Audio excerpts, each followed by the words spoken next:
তুমিও যেমন পাগল, আল্লাহ সারাম পাগল। ভাই শুকরিয়া আদায় করো, শুকরিয়া আদায় করো, থাকলি তো শুকরিয়া আদায় করবো। মুসা বলতে, ভাই শোন, আমি তৌরাত কিতাব ঘাড়ে করে যাচ্ছি, এমনি আমার রাগের দোষ, তুই বলেছিলি তাই আল্লাহর আমি বললাম, আল্লাহ যা উত্তর দেশে তাই শোনাচ্ছি, তুই যেভাবে তেড়ি মেরি উঠেছিস, তা তোর তো এখনই সুন্নত আদায় করতে হয় মেরি। তা আমি আর এই তৌরাত কিতাব নিয়ে যাচ্ছি, মারবো না, তবে তুই বেশি গিড়মির করিস নি, গিড়মির করলে বলে আমি আগের অবস্থায় ফিরে যাব। আমি এক বক্সিনি, কিন্তু ফেরাউনির এক লোকের মারা লোক বলে, আমি বলো সেই লোক বল। বলুন তো, শুকরিয়া আদায় করলে নিয়ামত বাড়ে না কমে? এটা আমরা সবাই জানি। এরপরেও যদি কেউ নিয়ামত কমাইতে চায় বা আল্লাহ না শুকরিয়া আদায় করে, যে আল্লাহ সম্মানিত করলেন সেই আল্লাহ যখন তখন অপমানিত করতে পারে। কথা বলেন ঠিক না বেঠিক? সিয়ার দেবার মালিকও আল্লাহ, আবার সিয়ার নেবার মালিকও আল্লাহ। মুসা আলাইহিস সালামের জামানায়, আজকের জালসা হযরত মুসা আলাইহিস সালামের জামানা, মুসা আলাইহিস সালামের জামানায়, দাউদ আলাইহিস সালামের জামানায়, ঈসা আলাইহিস সালামের জামানায়, তিন জামানায় তিনটে কিতাব নাজিল হয়েছিল, তাওরাত, জব্বুর, ইনজিল। আর আমাদের জামানায় একটা কিতাব পেয়েছি, সেই কিতাবটার নাম কি? তাহলে সব আসমানি গ্রন্থের ভিতরে মূল্যবান চারটি কিতাব, তাওরাত, জব্বুর, ইনজিল আর কোরআন। অন্যান্য কিতাবগুলো, তাওরাত, জব্বুর এবং ইনজিল, এই কিতাবগুলো একসাথে নাজিল হয়েছে। নবীদেরকে ডেকেছেন, নবীদের ডেকেছেন, আসো কিতাব নিয়ে যাও। নবীরা যে কিতাব নিয়ে আসছে, অথবা জিবরাইল কিতাব দিয়ে গেছে, সেই কিতাব নিয়ে আসছে, ওনারা পড়েছেন, আমল করেছেন। বলুন তো, আপনার আমার উপরে যে কিতাব নাজিল হয়েছে, এই কিতাব কত বছর ধরে নাজিল হয়েছে? 23 বছর ধরে। কতবার নবীর কাছে জিবরাইল এসেছেন? 24,000 বার। সুবহানাল্লাহ বলবেন না?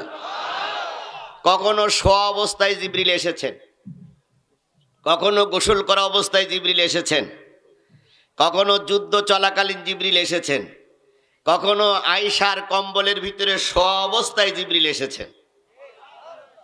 এভাবে করে কত বছর ধরে আসলেন? 24,000 বার জিবরাইলের আগমনের মাধ্যমে যে কিতাবটা নাজিল হলো, সেই কিতাবটার নাম কি? তাহলে আমার কিতাব, যে কিতাব আছে, এই কিতাব 23 বছর ধরে 24,000 জিবরাইলের আগমনের মাধ্যমে নাজিল হয়েছে। আর তাওরাত, জব্বুর, ইনজিল কয়বার নাজিল হয়েছে? একবার। হযরত মুসা আলাইহিস সালাম অনেক দিন অপেক্ষায় ছিলেন, আল্লাহ তুমি আমাকে একটা কিতাব দাও, যাতে করে জাতির সামনে সেই কিতাব থেকে ওয়াজ করতে পারি। আল্লাহ বললেন, মুসা, কিতাব নেবার সময় হয়েছে, এবার তুমি তুর পাহাড়ে চলে এসো, হারুনকে দায়িত্ব দিয়ে এসো, অনেক দিন থাকা লাগবে, কিতাব তোমাকে বুঝে নিয়ে যেতে হবে, তুমি তুর পাহাড়ে চলে এসো। হযরত মুসা আলাইহিস সালাম বাড়ির থেকে বিদায় নিয়ে, তাবলিগ জামাতের ভাইরা যেমন গাট্টি গুট্টি বেদি নিয়ে যাচ্ছে, উনিও গাট্টি গুট্টি বেদি নিয়ে যাচ্ছে তুর পাহাড়ে। কি আনার জন্য? তৌরাত আনার জন্য। জাতির সব ধর্মভীরু, ধর্মপ্রাণ, ধর্মবিরোধী, ধর্মবিদ্বেষী লোক সবাই স্যালুট জানাচ্ছে। মুসা যাচ্ছে কার কাছে? কিতাব আনতে, আল্লাহর কাছে। সকলে যখন ওনাকে বিদায় দিলেন, উনি বিদায় নিয়ে একটা মাঠের ভিতর দিয়ে যাচ্ছিলেন, একা একা। ডাইনে কোনো লোক নাই, বামে কোনো লোক নাই, পিছনে কোনো লোক নাই, সাথে আছে একমাত্র কে? হঠাৎ করে একজন কৃষক, তিনি মাঠে গরুর ঘাস খাওয়াচ্ছিলেন। তিনি এসে বললেন, হুজুর, সব লোক তো আপনাকে সালাম জানালো, আপনি তো কিতাব আনতে যাচ্ছেন, আল্লাহর সঙ্গে কথা হবে নিশ্চয়ই। মুসা বলতেছে, তা তো হবেই।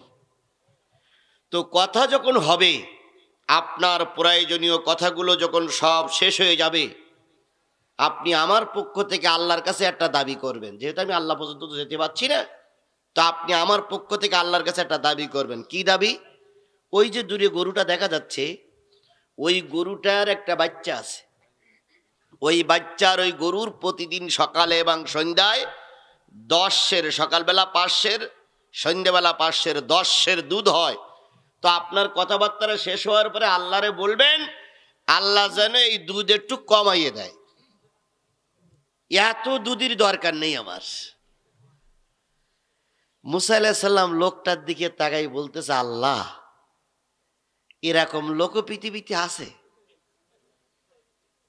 আচ্ছা, আমরা সবাই কমাইনের পক্ষে না বাড়ার পক্ষে? কিন্তু একটা লোক কি বলতেছে কিসের পক্ষে? কমের পক্ষে। এখানে যারা খুব আল্লাহওয়ালা মানুষ, খুব দিনদার মানুষ, গত বছর 1 বিঘা জমিতে শস্য হয়েছিল 50 মণ, কম বেশি হতে পারে, আমি তো আপনাদের শস্যের খবর জানি না। 50 মণ। এবার সরিষা খুব ভালো হয়েছে।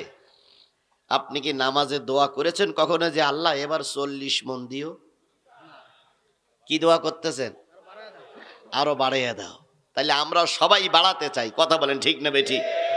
ভিক্ষুক দেখবেন ভিক্ষা নীতি নীতি আর উঁচু করতে পারে না, তারপরে বলে ভাই দাও।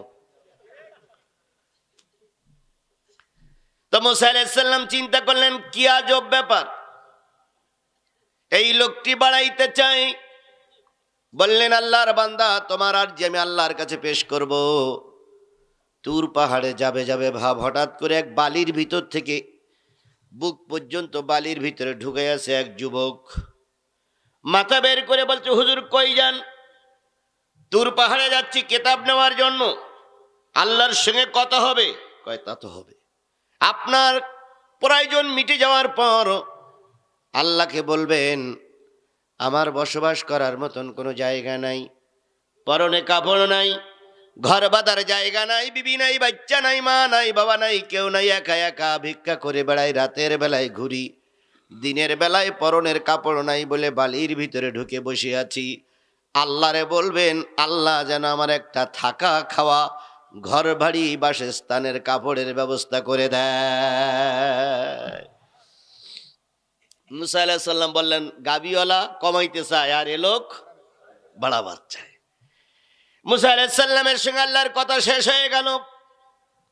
যখন ফিরে আসতেছেন আল্লাহকে বলেন, আল্লাহ 2টা প্রস্তাব। একটা হলো বালির ভিতরে লজ্জাস্থান ঢুকাই দিয়ে বসে আছে এক যুবক, কিছু বাড়াইতে চাই, কিছু হাদিয়া চাই। আর এক লোক দুধওয়ালা, তিনি কমাইতে চাই, তাদের আমি কি জবাব দেব? আল্লাহ বললেন, মুসা রে, বালির ভিতরে যে লোকটা লজ্জাস্থান ঢুকিয়ে বসে আছে, ওই লোকটার বলবে সে যেন শুকরের মাত্রা বাড়িয়ে দেয়। শুকরিয়া বেশি আদায় করলেই কাপড়ের ব্যবস্থা কি হয়ে যাবে? হয়ে যাবে। আর যে লোকটা দুধ কমাইতে চাইছে, ওরে জি বলবা খুব বেশি শুকরিয়া আদায় হয়ে যাচ্ছে, খুব আল্লাহর গুণগান করতেছো, আল্লাহর প্রশংসা খুব বেশি হয়ে যাচ্ছে, একটু কমাই দিলেই দুধ কমে যাবে, কোনো মেডিসিন দেওয়া লাগবে না, তুমি শুকরিয়া আদায় করবা বাড়বে, আর এই শুকরিয়া কমাই দিলে কমে যাবে। আচ্ছা, এবার বলুন তো, মুসা আলাইহিস সালাম যখন আসবে তখন সর্বপ্রথম কার সঙ্গে দেখা হবে? বালির ভিতরে যিনি লজ্জাস্থান ঢুকে আছে, বালিওয়ালা। হুজুর বলেছেন? কয় বলেছি। আল্লাহ কি বলল? কয় আল্লাহ বলেছে শুকরিয়ার মাত্রা বাড়াইতে হবে।